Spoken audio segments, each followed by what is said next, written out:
Assalamualaikum warahmatullahi wabarakatuh. Bismillahirrahmanirrahim. Alhamdulillahirrabbilalamin. Hamdan yuafi ni'amahu wa yukafi majidah.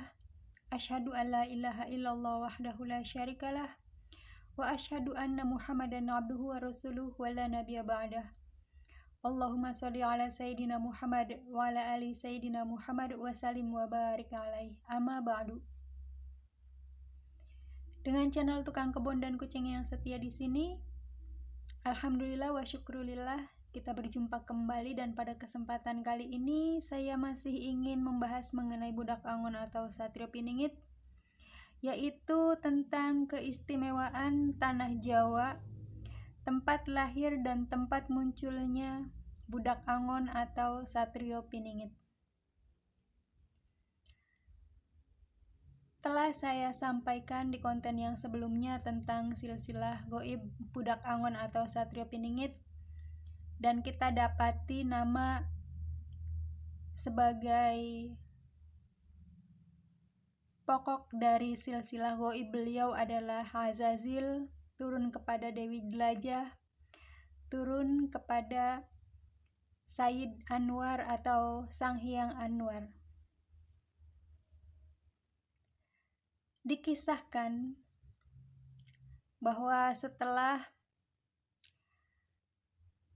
Sayyid Anwar atau Sang Hyang Anwar melakukan sebuah kesalahan, lalu beliau yang tadinya berada di dalam pengasuhan kakeknya, yaitu Nabiullah Adam alaihi salam,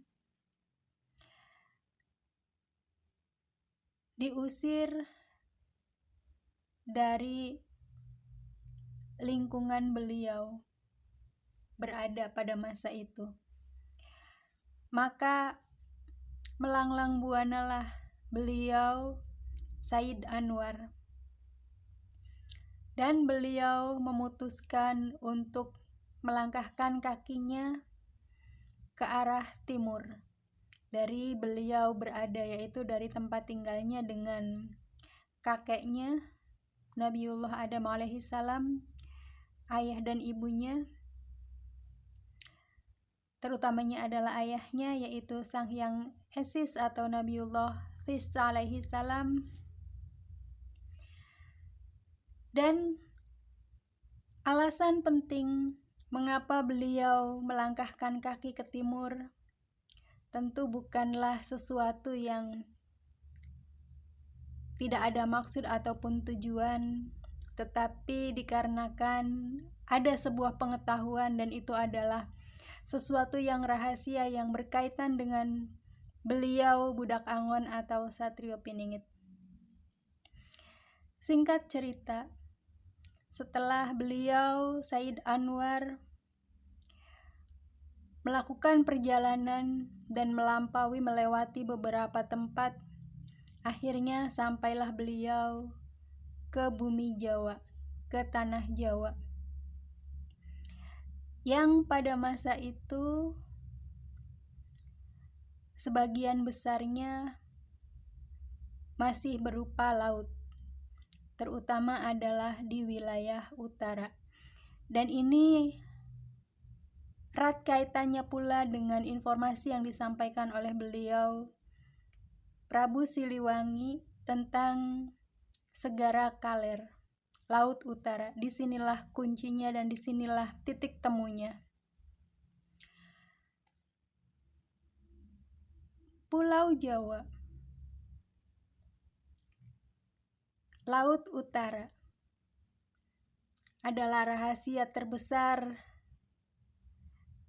yang merupakan tutupan bagi keberadaan beliau budak angon atau satrio piningit.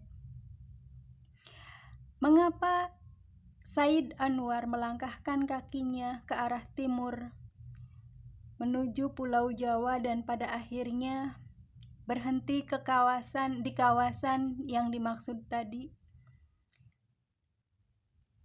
Jawabannya adalah selain dikarenakan beliau budak angon atau satrio piningit akan terlahir di wilayah itu, juga karena pada masa lalu pada awal di mana bumi baru diciptakan, ketika bumi pada masa itu belum terbentuk daratan, masih berupa air dan wilayah perairan, bersemayam di atasnya ruh, dan itu adalah dari bangsa kakeknya Sayyid Anwar, yang tiada lain dan tiada bukan adalah Sang Azazil. Di manakah kerajaan Sang Azazil itu pada waktu pertama kali menempati bumi? Itulah dia berada di tanah Jawa. Jawa yang Jawi, Jawa di mana tempat budak angon atau Satrio Piningit pun kemudian akan terlahir di atasnya. Inilah alasan betapa istimewanya tanah Jawa dan betapa istimewanya kisah yang akan dilakoni oleh beliau budak angon atau Satrio Piningit, di mana kisahnya merupakan sebuah rangkuman yang ajaib dari kisah-kisah masa lampau hingga masa menjelang akhir zaman. Merangkum tidak hanya kisah tentang manusia, tetapi juga kisah tentang selain manusia, yaitu dari bangsa jin sebagai makhluk pertama yang menghuni bumi. Beliau, Azazil, menempati tanah itu dan bersemayam di atasnya, mendirikan istana di atasnya, sehingga kemudian di waktu-waktu menjelang akhir zaman, istana yang pada masa Azazil merupakan kawasan laut berubah menjadi wilayah darat secara perlahan dan dengan melalui proses-proses ilmiah, proses-proses yang merupakan salah satu jalur bagi kita untuk mengenal Allah, yaitu sesuatu yang dalam istilah kebanyakan kita umat muslim menyebutnya sebagai sunatullah.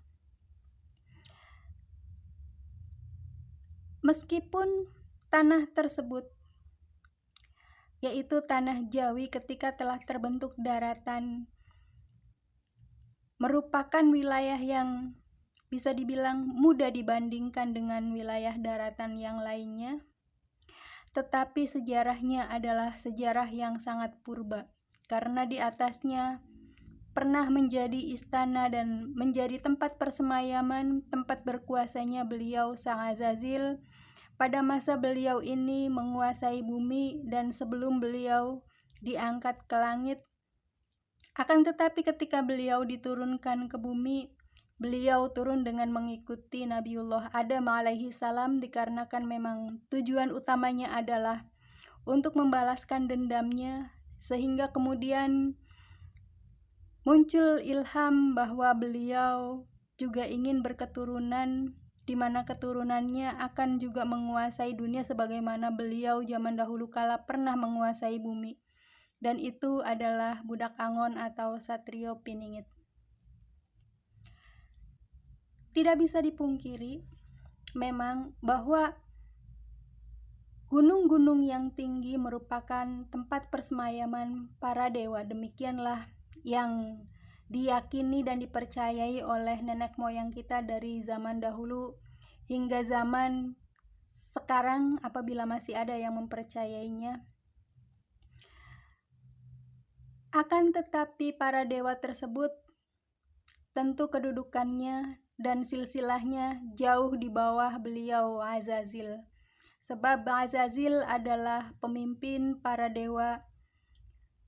Beliau Azazil adalah maharaja dari para dewa. Tentang materi ini insya Allah apabila Allah menghendaki, saya akan menjabarkannya agar tidak ada kesalahpahaman, terutama ini karena kaitannya adalah dengan masalah keimanan. Jadi agar tidak ada kesalahpahaman dan tidak ada unsur tuduh-menuduh di antara kita, insya Allah. Dipercayai Batara Guru atau Dewa Shiva bersemayam di puncak Gunung Mahameru, yaitu Gunung Semeru, Jawa Timur. Dan dewa-dewa lainnya bersemayam di gunung-gunung yang lain yang merupakan gunung tertinggi baik di wilayah Pulau Jawa maupun di wilayah luar Pulau Jawa. Salah satu tokoh goib yang juga merupakan tokoh penting di dalam kisah Budak Awan atau Satrio Piningit yang bersemayam di gunung untuk saat ini, sehingga beliau muncul kelak ketika Budak Awan atau Satrio Piningit akan segera muncul turun gunung beliau ini, yaitu sosok Sabdo Palon dan beliau Noyo Genggong yang berada di puncak Gunung Merapi. Demikian yang bisa saya sampaikan, mudah-mudahan ini memberikan informasi baru. Wabillahi taufiq wal hidayah wal inayah. Wassalamualaikum warahmatullahi taala wabarakatuh. Sampai jumpa di konten yang lainnya.